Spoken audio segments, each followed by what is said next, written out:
হঠাৎ করেই সামনে এলো বিস্ফোরক এক প্রস্তাব। বিএনপির ভারপ্রাপ্ত চেয়ারম্যান তারেক রহমান হবেন প্রধানমন্ত্রী, আর জামাতে ইসলামের আমির ডাক্তার শফিকুর রহমান উপপ্রধানমন্ত্রী।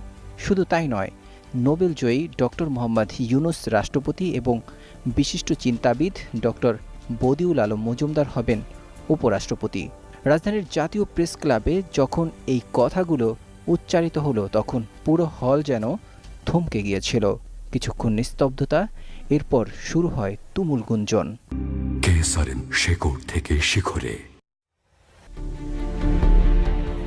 প্রশ্ন উঠছে, এটা কি নিছকে একটি আলোচনা, নাকি আগাম নির্বাচনের আগেই গোপনে শুরু হয়ে গেছে জাতীয় সরকার গঠনের রূপরেখা চূড়ান্ত করার প্রক্রিয়া?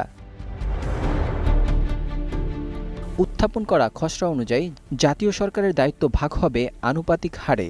বিএনপি 25%, জামাত 20%, এনসিপি 15%,